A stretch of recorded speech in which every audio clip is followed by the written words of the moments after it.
আমার মা নেই, আমি তাকে কখনো দেখিনি। আমার বাবাই আমার কাছে মা আর বাবা। নিজে না খেয়ে আমাকে খাইয়ে দেয়, নিজে জেগে আমাকে ঘুম পাড়ায়। আমার আঘাত লাগলে কষ্ট তার হয়, সর্বদা ছাদের মতো আমার মাথার ওপর দাঁড়িয়ে থাকে। শুনেছি মায়ের ভালোবাসা অমূল্য হয়, কিন্তু বাবার ভালোবাসা তার কোনো ব্যাখ্যা হয় না। না বলে, না কিছু বুঝিয়ে সব কিছু করা, এটাই হলো বাবার ভালোবাসা। সরি টিচার, আমার কাছে মায়ের জন্য কোনো শব্দ নেই। কিন্তু আমার একটা প্রশ্ন আছে। আচ্ছা, বাচ্চাকে তার বাবা ভালোবাসে না? আচ্ছা, একটা বাবা মায়ের জায়গা নিতে পারে না? বলুন না টিচার, নিতে পারে না?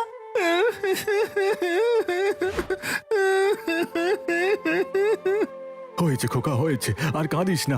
আমি তোর চোখের জল একদম সহ্য করতে পারি না। দেখ খোকা, তুই যদি এখনো চুপ না করিস তাহলে আমিও কেঁদে ফেলবো। না, মোটেও না। কাঁদুনে বাবা একদম ভালো লাগে না। আর যার নাম রাজা সে কাঁদলে মানায়?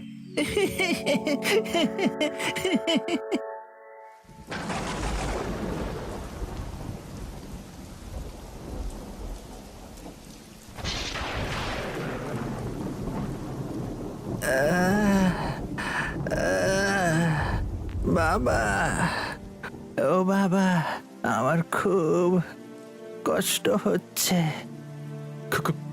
খোকা, নবীন কাকা ডাক্তার নিয়ে আসতে গেছে। একটু ধৈর্য ধর, দেখবি কিচ্ছু হবে না। নবীনটা গেল কোথায়?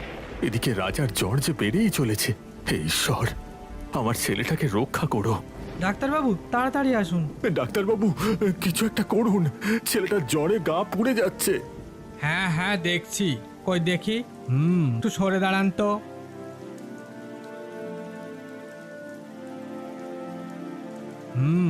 আমি ওকে একটা ইঞ্জেকশন দিচ্ছি। বাচ্চাটার তো খুবই জ্বর, কিন্তু ওকে শহরে নিয়ে ভর্তি করতে হবে। শহরে?